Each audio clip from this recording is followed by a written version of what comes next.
Hello and welcome to Philosophy Vibe, the channel where we discuss and debate different philosophical ideas. Today we're going to be looking at some religious ethics and focusing on the theory of natural law. Right.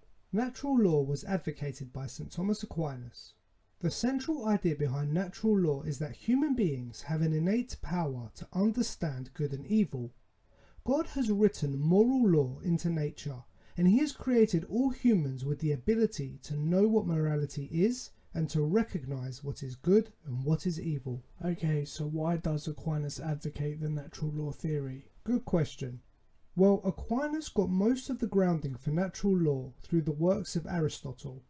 Aristotle believed that everything in nature was constantly changing and moving, and this movement was all towards its specific purpose, or delos, as Aristotle referred to it. Yes. Aquinas agreed with this. He agreed that God created the world in this goal-driven manner, where everything was following strict natural laws to fulfill its specific purpose.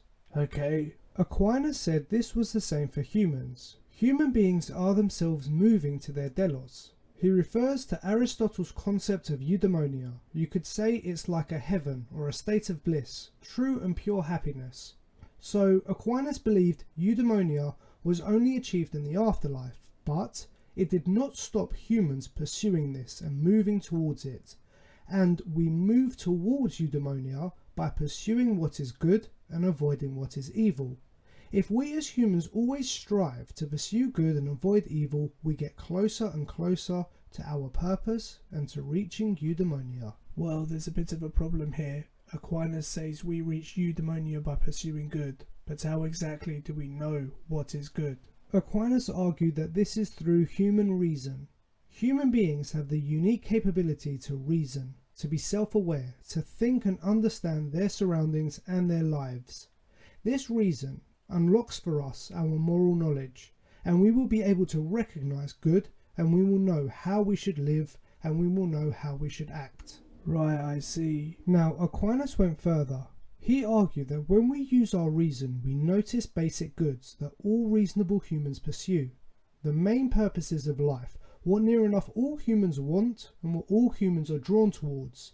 He distinguished 5 basic goods that he referred to as primary precepts.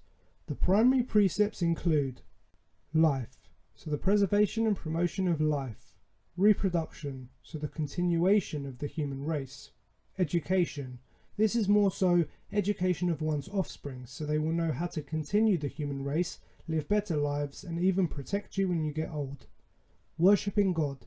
Aquinas saw how we innately seek God. We try to understand and make sense of our lives as a whole. And finally, law and order. This promotes justice and allows us to live in a functional, well-maintained society where humans can grow, develop, and be safe. I see. So these are the primary precepts, the basic goods. Aquinas then goes on to say that natural law continues from the primary precepts into the secondary precepts. Once our reason acknowledges the primary precepts, we use our reason to further derive our rules, laws, and behaviour in accordance with the basic goods. So the specific laws or behavioural codes are the secondary precepts. I'm not sure I understand. Okay, let me explain. We'll take the first primary precept of life, the promotion of life. Our reason has acknowledged that this is a basic good to follow. We then think about murder. As murder is taking a life, it goes against the primary precept of promoting and preserving life, and so it goes against the natural law. So murder is something we shouldn't do. Murder is wrong. This would be a secondary precept. I see. Or if we take school. School is a place where children go to learn and become educated. Educating your offspring is a primary precept. School is something that follows the primary precept and therefore follows the natural law. School is therefore good. This is another secondary precept. Yes, I understand. So this is the fundamental theory of natural law. Morality is an absolute God-given natural law that all humans have the innate ability to discover by using our reason. This does seem like an interesting theory on human ethics. However, a lot of problems can be raised. Like what? Well, if morality is a natural law that God has written into nature, and all humans have the innate ability to reason and discover these laws, then why do people violate the natural law? Throughout all of human history, all the time, humans have violated the natural law. Murder, theft, and other horrible crimes.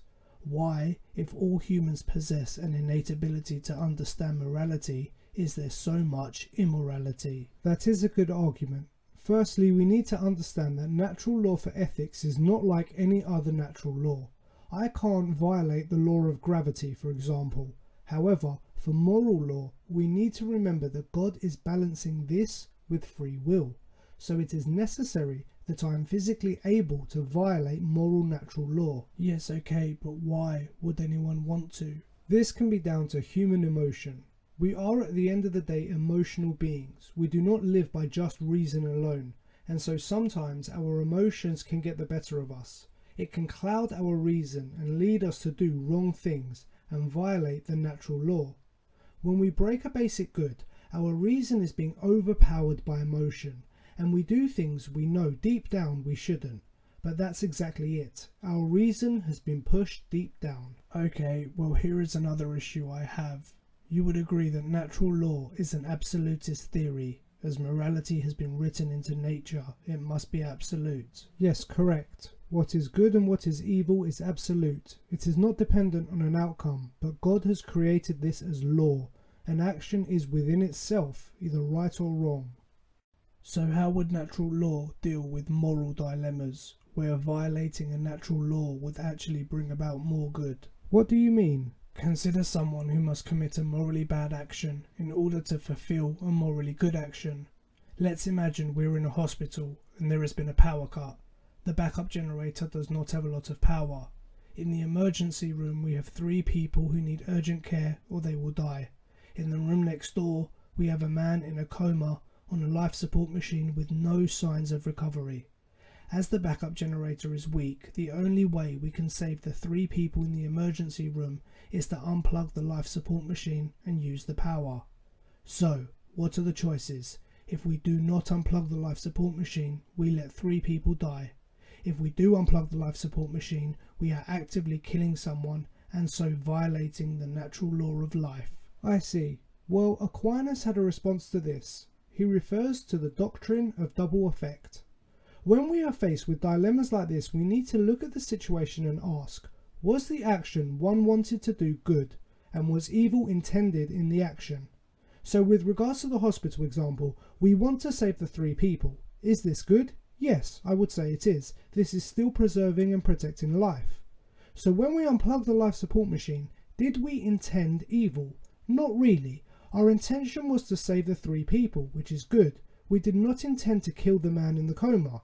This is not what we set out to do. It was just an unfortunate situation, but the intention was always good. So what we done was morally good. It just had a bad side effect. So this means it is permissible under moral law. This seems problematic. How can this be an absolutist theory? How can morality be absolute if natural law can be violated when we deem it necessary? We're talking about situations in which the intended action is good. The unintended side effects are violating the natural laws. However, as agents, we're not intending to violate the natural laws, but rather promote them. This is just casuistry. You can bend and shape and violate the natural law depending on what we think will generate the most good. This feels more like a consequentialist theory rather than an absolutist one. I see. And finally, what good is the natural law theory if you do not believe in God? You can argue that God has created natural laws for humans and that our moral laws are created within nature, but if we reject the whole concept of God and deny he exists, then where does that leave natural law, as the whole theory relies on God? This theory can only appeal to religious people. No one else really has a reason to adopt this. Good point.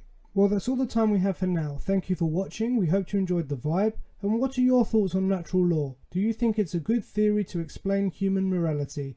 Let us know in the comments below. Don't forget to like, share and subscribe. Take care, and we look forward to seeing you all soon.